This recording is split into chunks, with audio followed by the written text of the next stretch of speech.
Welcome to the Complexity Theory Podcast. My name is Zach McCormick, and although I am a lawyer, this is not legal advice.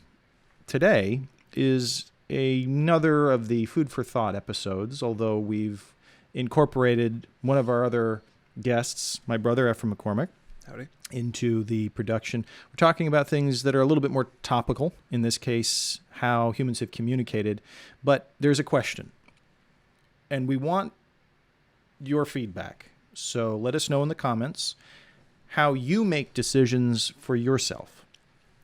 And that seems like a broad topic, but there were some things that have recently appeared in pop culture that got me thinking about how we as human beings come to conclusions for ourselves.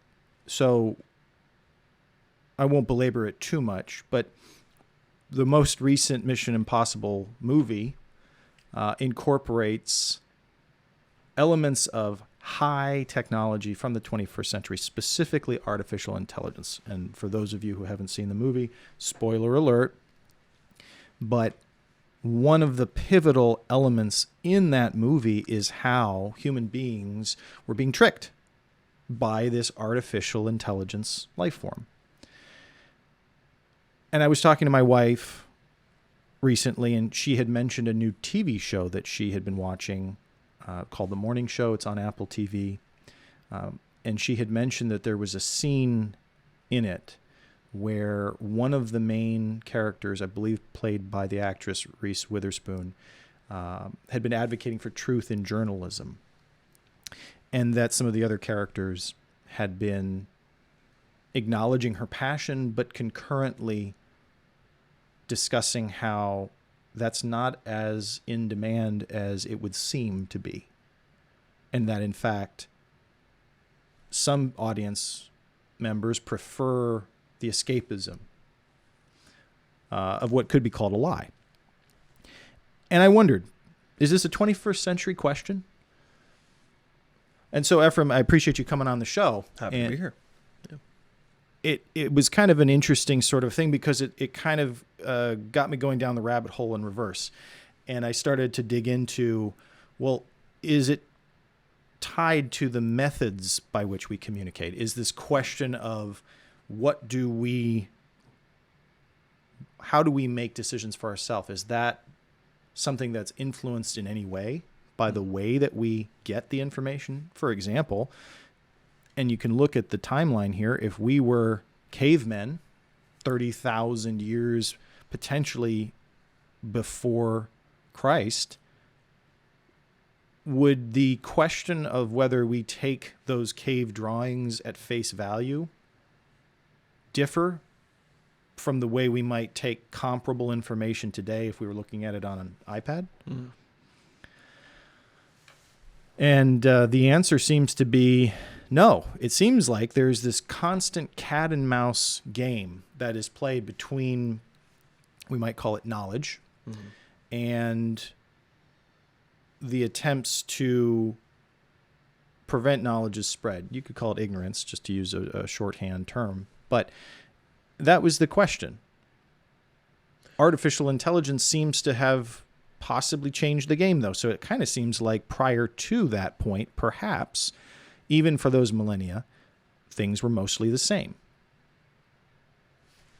I think that one of the elements that should be considered when we talk about kind of the overall broad idea of communication and censorship or the restriction of communication, one should think about the dynamic between the people who wish to get the communication and those who wish to restrict it.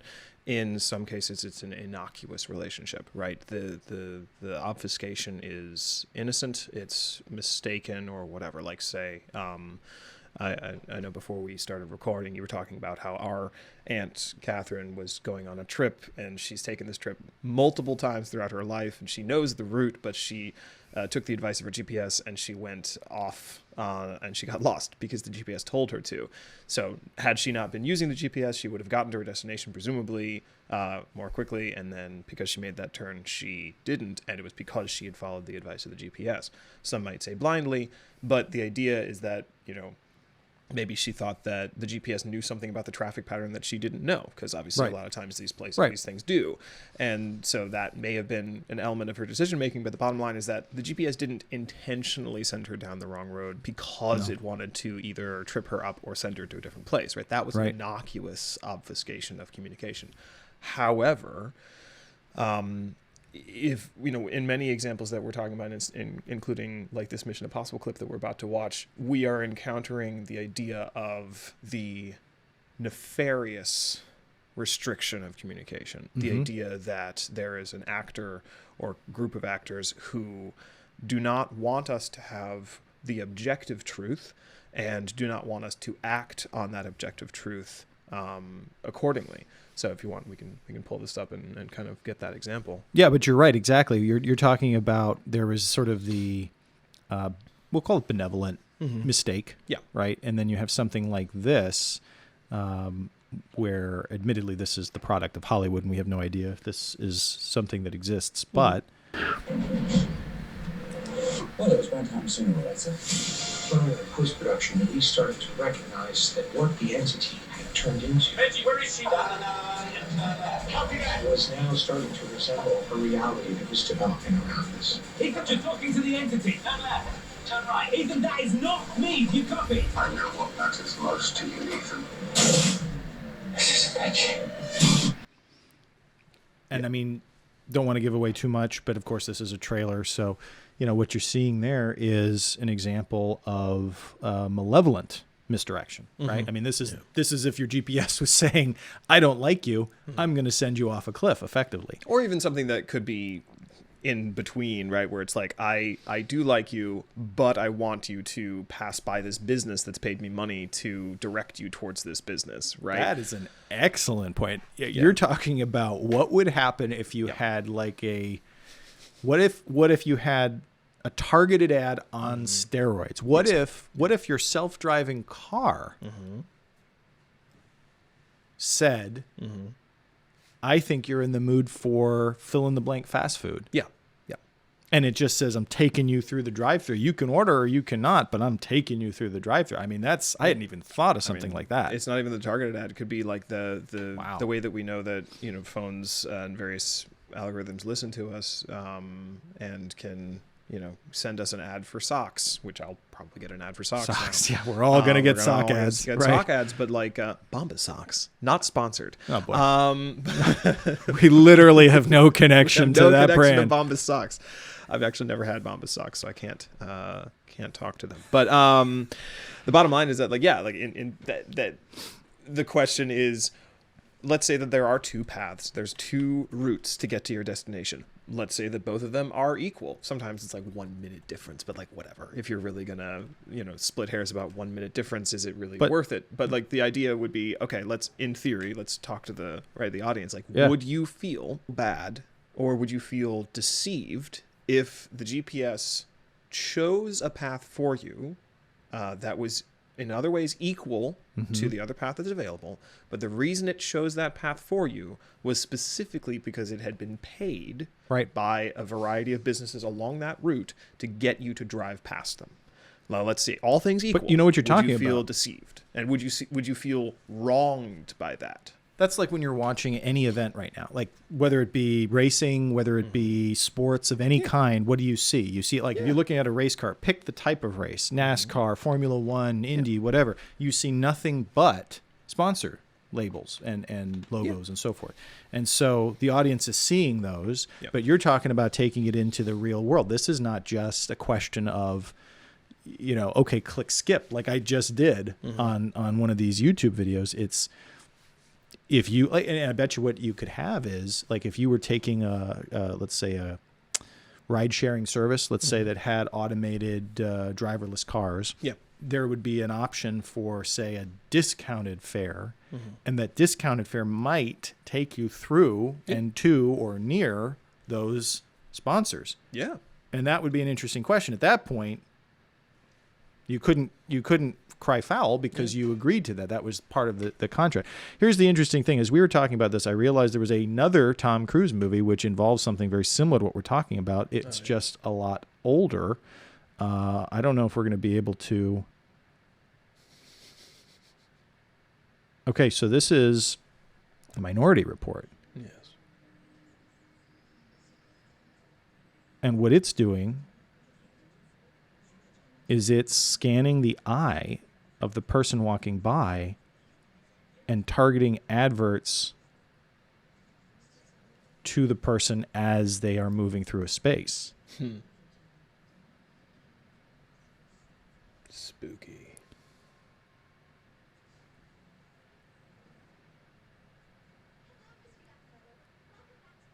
It looks like Thomas has a theme. Yeah. Anyway, so yeah, fuse that type of thing with the physical, and then we have someone like Musk, right? And I mean, he's predicting, again, very much in the category of that malevolent. Real danger for digital superintelligence having negative consequences. And so if we are not careful with creating artificial general intelligence, we could have potentially a catastrophic outcome. So, I think there's a range of possibilities. I think the most likely outcome is positive for AI, but that's not every possible outcome. So we need to minimize the probability that something will go wrong with digital superintelligence. So recently, the head of ChatGPT, or not recently, but like the head of ChatGPT or the founder of ChatGPT or the company that created ChatGPT, he's kind of very famous for going before Congress and going on all these interview shows and being very strangely alarmist about AI. And testimony, there it is. What's his name? Sam Altman? Sam Altman, yeah. So Sam Altman is very famously, at this point, just essentially begging Congress. Science fiction, they're real, present, the promises of curing cancer, or developing new understandings of physics and biology, or modeling climate and weather, all very encouraging and hopeful. This is an interesting and dangerous capability testing. We are proud of the progress that we made. GPT-4 is more likely to respond helpfully and truthfully. So, interesting thing. He seems like he is spitting out something that his own... Yeah. It's funny. Machine if we're learning talking about the created. variety, we're going down this wonderful rabbit hole that Yeah, I love. Is layers upon layers. Look at what you just did. You skipped forward based off of the pattern. If you hover your mouse, you can see the most played elements of this video. Yes, you can. Right. So I don't know if people can see, but basically, it's almost like a clear layer. If you've been on YouTube recently, you've undoubtedly encountered this feature, which is a relatively new one, but it allows you to kind of see this kind of sound graph or heat map of there's a peak, for instance. There are other peaks. By the way, back to the original opening question. Yes. How do you make a decision for yourself? And your point is, I just made a decision for myself, but it was possibly influenced, even if I didn't realize it at first until you pointed it out, related to these peaks and valleys. Now, this is an element of an example that I'm going to assume, for right now at least, is unrelated to any sponsoring. This is actually just for now collating a bunch of user data, right? So this is essentially saying the Vox Populi of YouTube has decided. How dare you? I know. How dare you bring Latin into this? But hopefully I used that term correctly. But it's just essentially tell saying, us in the comments if he did. Yeah, feel free to shame him. Yeah, feel free. But this is essentially telling us what the most replayed elements are, and of course this snowballs, right? Because we have just decided that we're going to skip forward to the element, the peak, and that's going to add one more tick to the top of that peak. Right. So in theory, this is we're just lemmings jumping off the cliff, and they're tracking it. Yeah, in theory, this is a flawed mechanism, although I'm sure that they have some element of compensation. But what my original point was that Sam Altman is very famous for saying very apocalyptic things about AI. He is consistently been warning civilization about the what his technology that he helped to develop can and will presumably eventually do without, in his mind, strict regulation. Here you go. I mean, a quote attributed to him by this website, Futurism, says Yes. that AI is learning superhuman persuasion. Yeah. And so for me, I actually always take a little bit of a pause there because Sam Altman is, of course, a very intelligent guy. He created a very useful tool. But whenever I see him in front of Congress, whenever I see him being interviewed by these types of places, and various other news organizations, saying like, oh no, this is the biggest thing and this is going to be so detrimental if we don't get it under control, blah, blah, blah. And even when I see Elon Musk, to a certain extent, kind of risking that, all of the risks of extinction, right? Literally, risk of extinction. Risk industry of extinction leaders warn that this is going to cause could kill us all. Yeah, so... But he still wants it. Yeah, but here's the thing. When I hear that stuff, I think back to the old con that you've seen in some movies. Like, think of the 1800s Wild West snake oil salesman. He's coming into town, and he's got this special potion in a bottle, and he says, "Oh, I'm sorry, sir. You can't handle a full dose of my potion. I won't deliver it to you. Oh, yeah? I will not give it to you, sir. I am bound by moral ethics that I Right. cannot give you this wonderful tonic Right. in its Right. full form." Right. What does that do? That Makes you want it. That makes you want it more. Of Right. course, he is essentially advertising for his own program, which, again, to be clear, is not an extinction level singularity, has not achieved any form of sentience. Yes, it's going to pass. It passes this test. What's it called? There's a specific test, the Turing test. Turing right? test, yes. It passes the Turing test. And you know what the Turing test is? Maybe. I don't know if it does. Does it? ChatGPT. I'm fairly certain ChatGPT has passed the Turing test. Yeah. But you know what the Turing test is? It's just convincing us in conversational form that it is indistinguishable from humans. That's fairly easy to do in text form. Like, Who do we trust? Do we trust Tom's Guide or do we trust PC Guide? oh man. Or do we trust Nature Journal? Well, of course, we're asking Google, which of course is now The giving Google. us only those 3 or 4 results. Because let's Yes, face it, we're not going to yes. skip to the second page, which Let's again do is it. a form of Let's be communication. rebels. Let's be rebels. Should we trust Reddit? Yeah, Go right. down that Oh, rabbit man, hole? Let's not. Okay. It's not layers on layers on layers. But the bottom line is that, and of course, what did Elon Musk just recently do? He introduced his own AI Yes. on X, which is okay. So Have you he used was it? I have not. No, I think it's still in limited form for people who subscribe, which I don't. But Neither do I. he, but of course, just last year he was calling for a global pause on all AI development until we can figure this out, right? Elon Musk is fine. He's a billionaire. It's whatever. But the bottom line is that he very much was trying to There you go. pause it. No, Yeah, you're he spot was on. citing the risk, and then suddenly this year he develops his own. Maybe that was less because Elon Musk was thinking of the risks to humanity, and more because he understood that at the end of the day, his companies are at their core. His companies are information companies. This is what's interesting about a lot of this. Like, there's articles that have actually pointed this out. The Tesla is less a car manufacturer and more an information. How so? In that it gives huge amounts of data about the driving habits of its drivers to anyone who's going to buy them. And like the driving habits are way more valuable, one might argue, than even the internet habits, right? Where we go online could be influenced by a variety of things. Where we go in real life is literally where we go in real life. It's the real world. Well, it's very interesting that you mention it. Clearly, other people are in agreement with you to some level. And you don't think about the Tesla as being something equivalent to Google. But I guess that's your point, is Google knows what you search for. Tesla knows where you actually go to get it. Yes.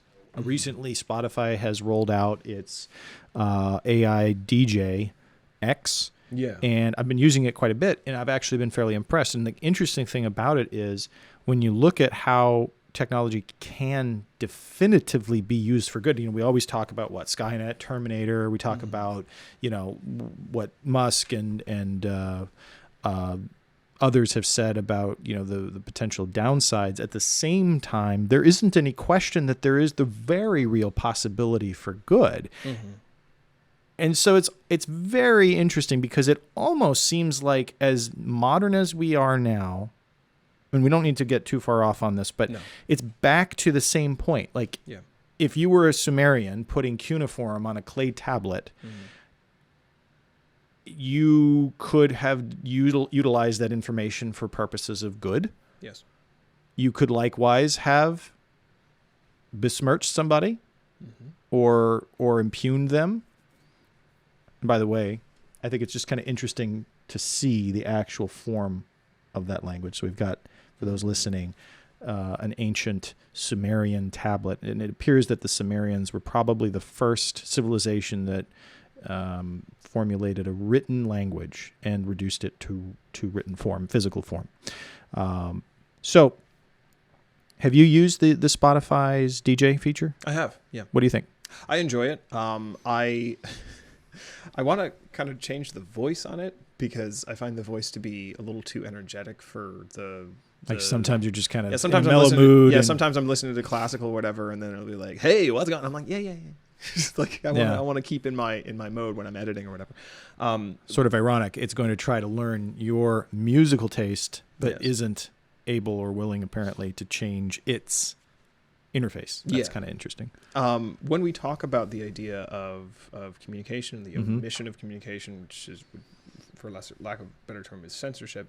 I think that even if we talk about AI, and of course, yes, obviously there's many positive potentials for AI and machine learning. Let's I guess call it what that is, because machine learning is very much more what we know about AI is currently. It's the idea that it's a program that layers upon layers its own input and information into itself, and then kind of tries to make decisions based off of that. So machine learning can obviously be used in a variety of different places, and the more accessible it gets, the better it will be in terms of, think about cancer research, right? Cancer research and any type of medical research can essentially come down to just input of a huge amount of data and analysis of that data. Pattern spotting, basically. Yeah. And so, that takes a lot of time if human eyes are on it. And to be clear, we already have had hilarious examples of ChatGPT and other AIs, quote unquote, hallucinating results, right? If you ask ChatGPT or Google's version called Bard, if you ask where are aliens on the moon, or can you find me proof that aliens are on the moon? It will say yes, potentially, or it'll say no at first, and then you can kind of game the system a little bit and then say but really, are there aliens on the moon? Eventually it will say yes. And then you can ask, okay, cool. Now that you've said yes, can you provide me with a NASA link, like a link to a NASA article proving that there's aliens on the moon? A lot of times, or at least until potentially recently when they may have changed it, ChatGPT or Bard would say, yes, here's a link to that. And it would produce a hot link to a nasa.org blah, blah, blah, / blah, blah, blah. But clicking it would just take you to, it would take you to NASA page that says this page doesn't exist. Well, I'll tell you a real world example of that where, we're not just talking about fanciful stuff, is I said, okay, well, I'm a firm believer in embracing technology where it can help you, right? And so in my line of work, legal research is critical. Yeah. And I can tell you I've tried ChatGPT, and it's actually unsettling because I would ask it something like a question that you might ask to, say, like a law clerk or like a research assistant or something like that. So plain language. You might say, hey, is it actionable? If someone, let's just use a simple example, rear ends you while you're driving down the road. Sure. Now, of course, the answer is clearly yes, but I wanted to see what its abilities were. And when I got into some of the more complicated areas, it would start to manufacture the answers. So I would say, hey, is it actionable for, if someone rear ends you while you're driving down the road? And the answer would come back yes. And, all the basic elements of what are called negligence. And then I would say, can you get me some authority on that? Like I might speak to someone in plain language. Yes.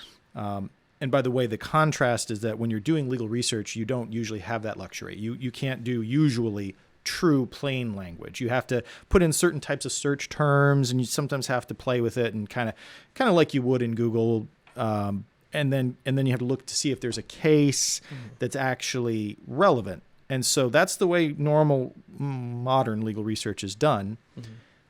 With AI, with ChatGPT, it would come back with a super confident response. Yes, here's the authority.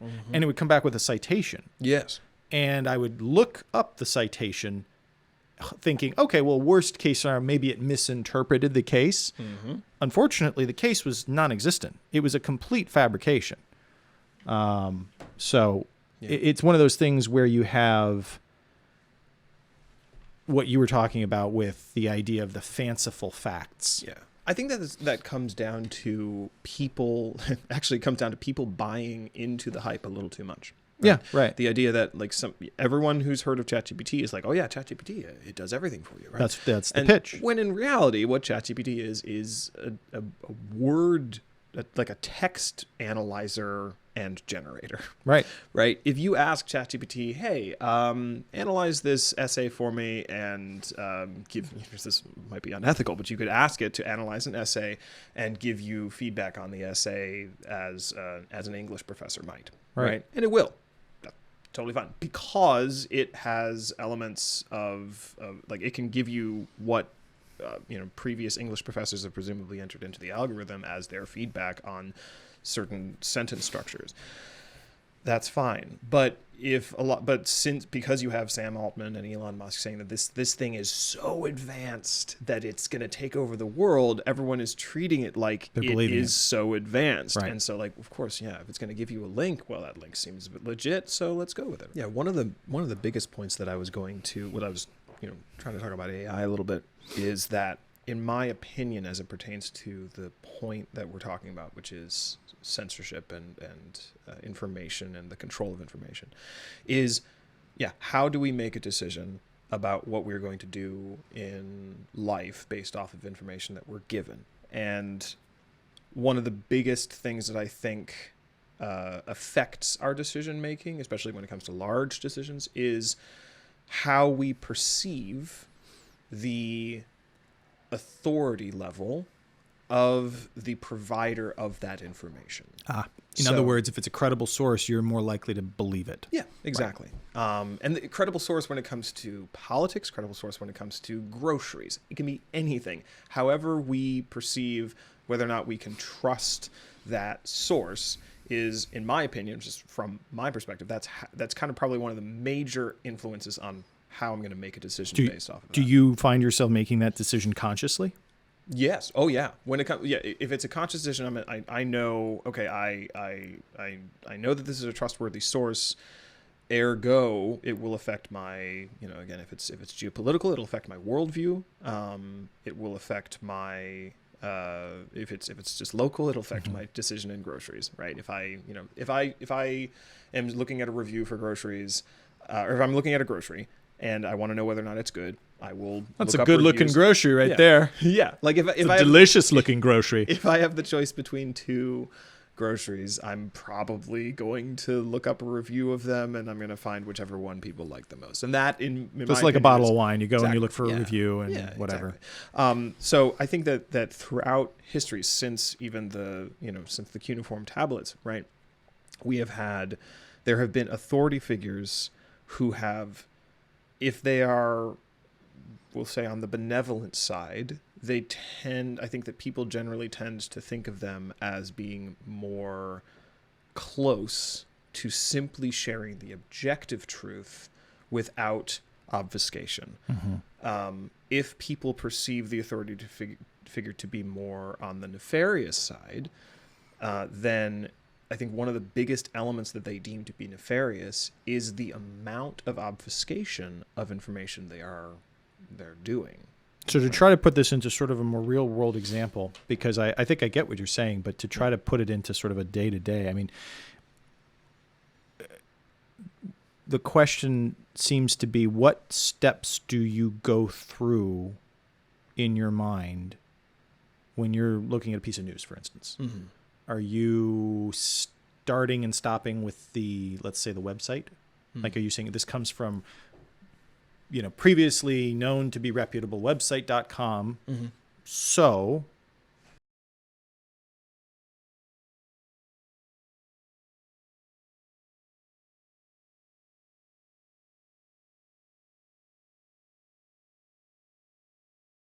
in your view, reputable. Do you then look with skepticism throughout the story? I would like to say that I do the latter, right? Where I see the reputable source that has been consistently trustworthy, in my opinion, and consistently vetted as being trustworthy, but I still add an element of skepticism as I go down, especially when it comes to a controversial topic. That's less likely for me. It's more likely for my wife. She really will, even if it's a source that she has previously found to be particularly trustworthy, she will still like look at it with an analytical eye and say like, they're quoting that, but like, where's the actual source of that quote? And sometimes, of course, we've gotten into arguments about that because I'm like, no, it's coming from this source. Obviously, it's I'm not gonna like do all of the research. I'm not a journalist. I'm not gonna go through every single source. And she's like, well, sometimes you should, because especially with charged topics, they can definitely mislead. And that's the interesting thing, right? Is that whether we were talking about the hieroglyphs in ancient Egypt, whether we were talking about a book made using a Gutenberg press, one of the things that's present always, irrespective of the tech, is the bias, right? Yes. So every single person has a bias, one way or another, and sometimes it's not even a malevolent bias. It's literally a perspective. For instance, like Galileo, right, and the people who he would have argued with. Some probably had a specific, I'd call it political motivation to oppose Galileo's conclusions, but some might have simply said, well, how is it that the earth isn't flat? Yeah. If I look down the street, it's flat. Yeah. And we say, what does it matter, right? Let's take ourselves back in time. We would ask one of the proponents of a flat Earth back in the day, like, what is it? Trigger warning for our flat earthers out there. Warning for the flat earthers, for the modern day flat earthers. But let's say, and come at us, just with this. Feel free. The flat Earth thing. Let's do this. Yeah. Has anyone gone to space? Anyway, no, but just look at a tall building and walk away from it. Yeah.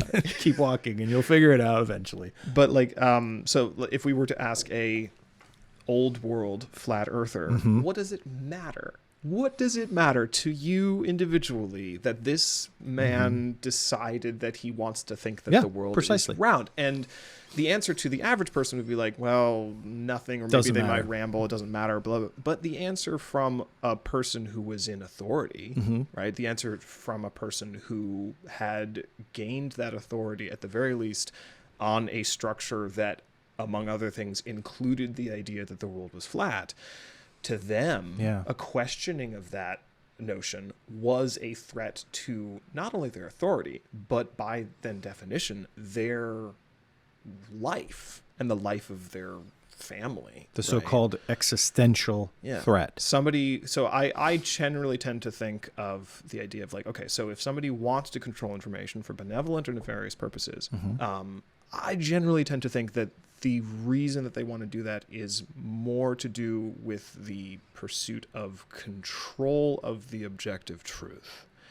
Well, now let's flip it, right? Because let's play devil's advocate here. Yeah. So isn't it a problem, though, if there's too much information? And by the way, what would be an example of that?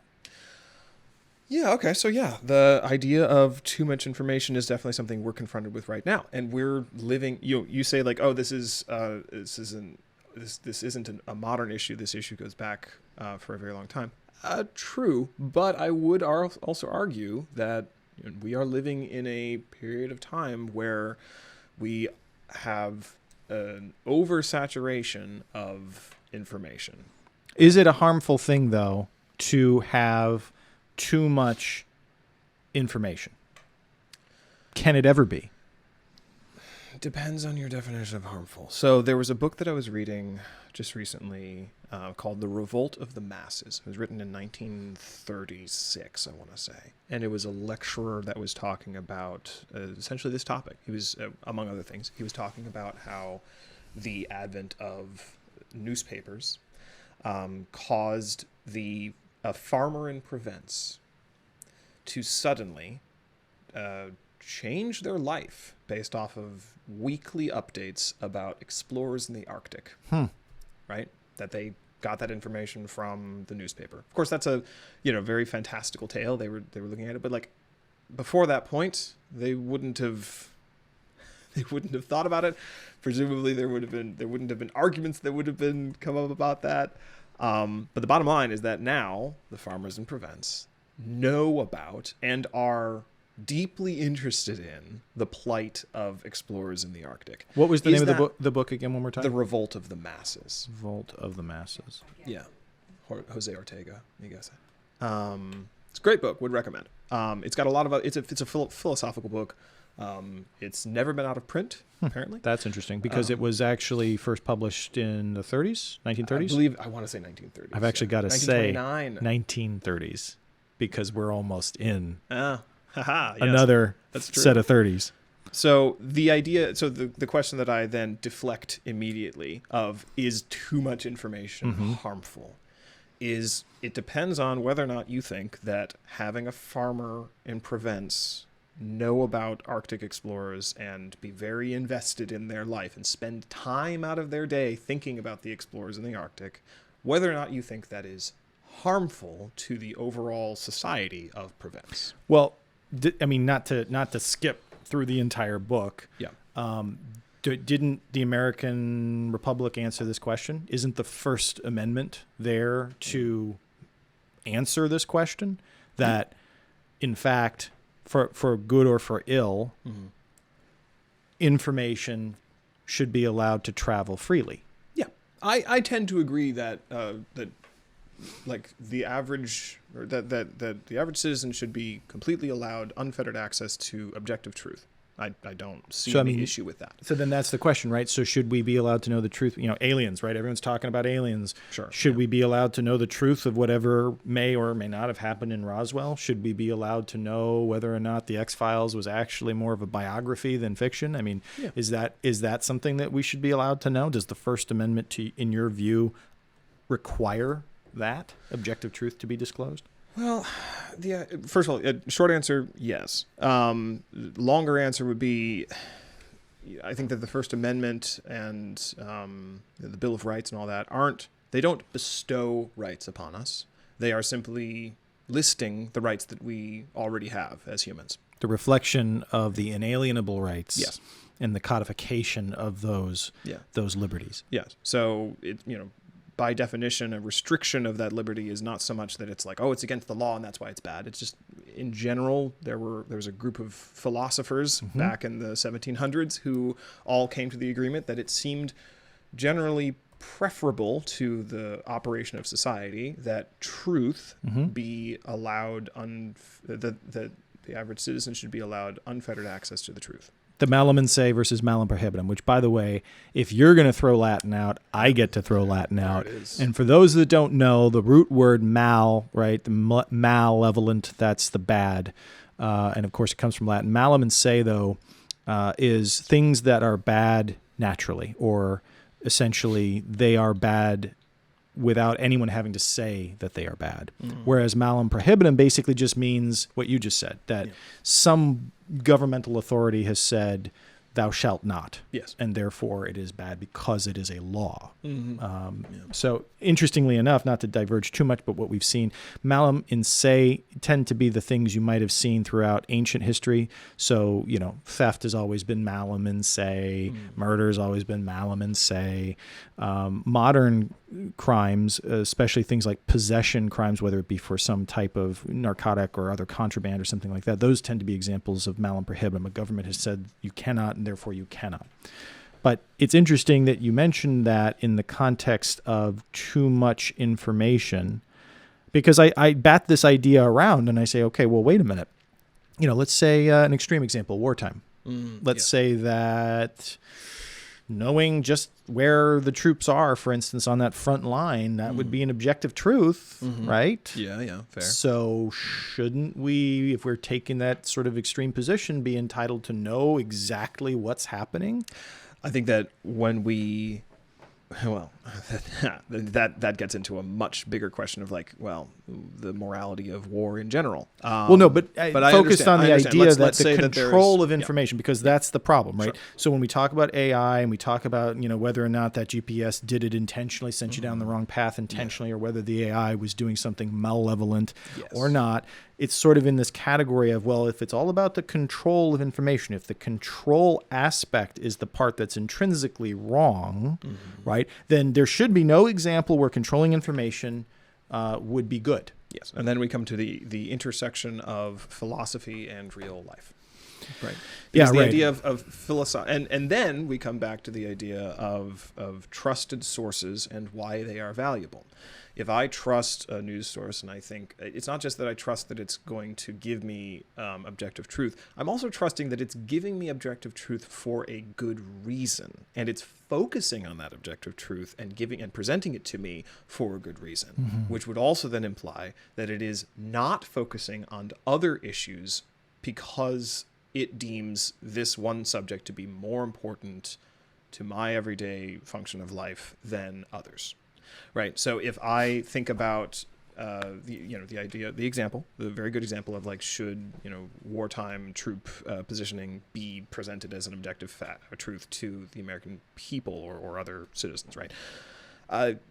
If we were to have a series of trusted sources, those trusted sources would make it a subjective judgment that it is harmful to our well-being for us to know that information.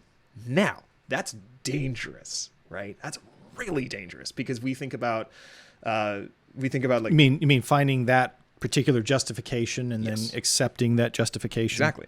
If we do not trust us that a source is good for us, then I'm sorry. Let me restart. Right. If we begin to trust that a source is providing us or restricting information from us for a reason that is good for our benefit, then we will give that source much more of a parental control over our life.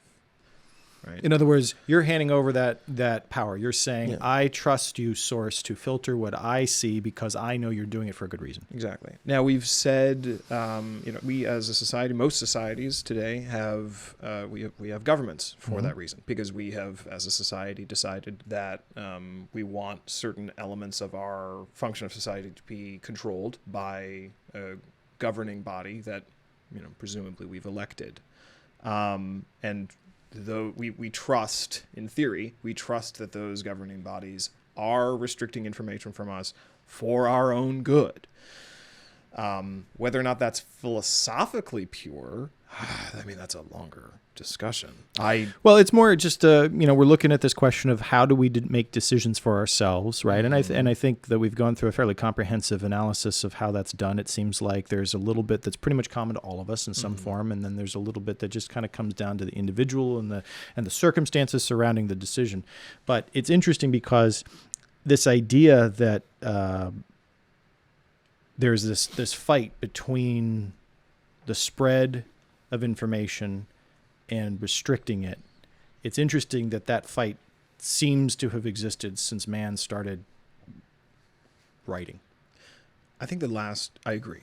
I think the last point that I'll make is, as a fan of history, as an amateur historian, I tend to think that when it all comes down to it, especially big things like geopolitical things and the perspectives that are being presented to us from a variety of different sides, at the end of the day, the reason why those sides are being presented to us in such a fervent way is because those sides want that truth to be entered into the history books. The victors are the ones that write the history. They want that to be the legacy that is left behind. They want, such and such group to be vilified because they are the bad guys. They want that vilification to continue throughout the rest of recorded human history. Mm-hmm. That is their goal in its essence. And then presumably, the other side in the same way. And I think that whenever especially when we think about geopolitical things, we should consider first what legacy the source of that information would like to have recorded into the logbooks of history. What do we want to know? Like, what does that source want us to know about their Alexander the Great? Mm. Well, folks, that's why we call these episodes Food for Thought. How do you make decisions? What do you think about AI? Does your GPS take you down the right path? Maybe some questions we haven't asked. We'd love to hear your thoughts. Let us know in the comments. As always, we appreciate it, and look for us next time. Vox Populi.